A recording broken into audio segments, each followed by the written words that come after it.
గీతాంజలి 1960వ దశకంలో పేరొందిన తెలుగు సినిమా నటి. గీతాంజలి దక్షిణ భారత భాషలన్నింటితో పాటు హిందీ సినిమాల్లో కూడా నటించింది. తెలుగుతో పాటు తమిళం, మలయాళం, కన్నడ, హిందీ చిత్రాల్లోనూ నటించిన గీతాంజలి ఎన్టీఆర్ దర్శకత్వంలో ఆయనే కథానాయకుడిగా నటించిన సీతారాముల కళ్యాణం ద్వారా వెండితెరకు పరిచయమయ్యారు. అన్ని భాషల్లోనూ 500కు పైగా చిత్రాల్లో నటించారు.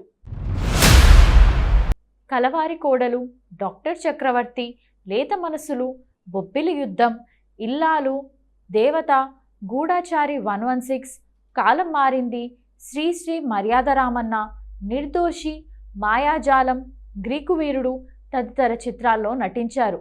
తొలి చిత్రం సీతారాముల కళ్యాణంలో గీతాంజలి నటనకు ప్రేక్షకులు బ్రహ్మరథం పట్టారు. ఆమె ఎన్టీఆర్కు పోటీగా నటించి మెప్పించారు. తూర్పుగోదావరి జిల్లా కాకినాడలో శ్రీరామ్మూర్తి, శ్యామసుందరి దంపతులకు జన్మించారు. కాకినాడలోని సెయింట్ జోసెఫ్ కాన్వెంట్లో కొన్నేళ్లు చదివారు గీతాంజలి. 5 ఏళ్ల వయసు నుంచే గీతాంజలి తన అక్క స్వర్ణతో పాటు గంధర్వ నాట్య మండలిలో లక్ష్మారెడ్డి, శ్రీనివాసన్ల వద్ద నాట్యం నేర్చుకున్నారు.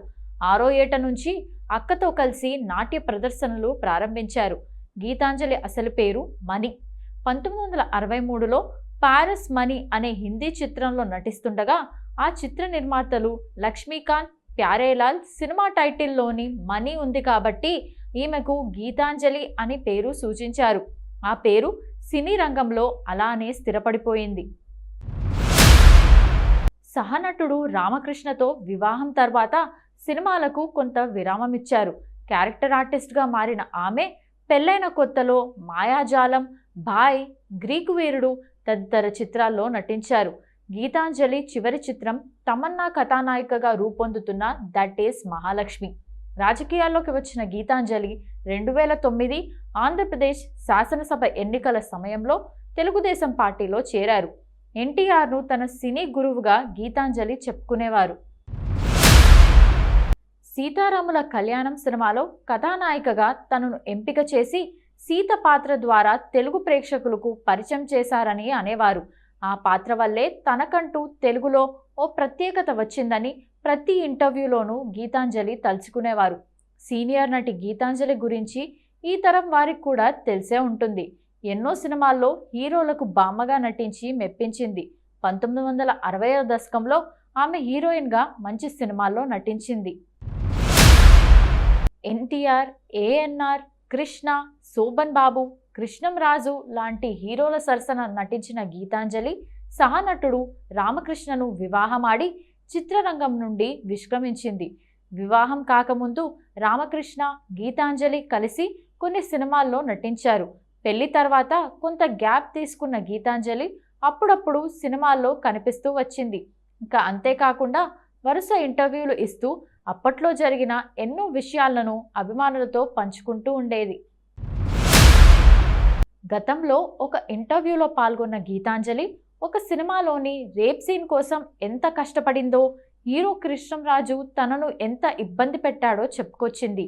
ఏఎన్ఆర్, కాంచన జంటగా మంచి రోజులొచ్చాయి అనే సినిమా తెరకెక్కింది. ఈ చిత్రంలో ఏఎన్ఆర్ చెల్లెలిగా గీతాంజలి నటించగా కృష్ణంరాజు విలన్గా కనిపించాడు. ఈ చిత్రంలో గీతాంజలిని రేప్ చేసే క్రూరుడిగా కృష్ణంరాజు కనిపించాడు.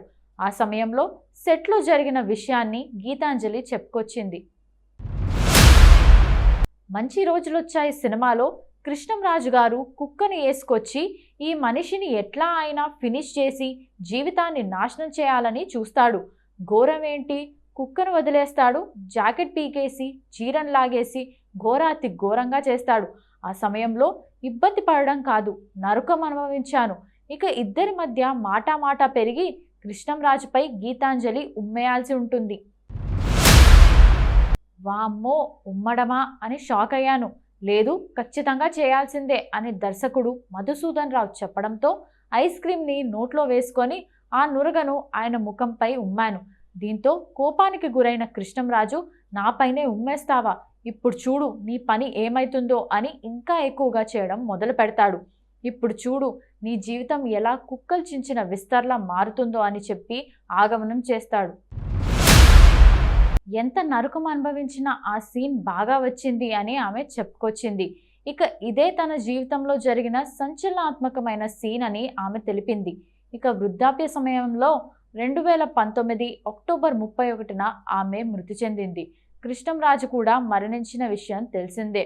అప్పట్లో నటీనటులు ఎంత పెద్దవారు చిన్నవారు అని చూడకుండా సీన్ బాగా రావడం కోసం ఎంత కష్టపడేవారో ఇలాంటివి విన్నప్పుడే తెలుస్తుందని ప్రేక్షకులు కామెంట్స్ పెడుతున్నారు.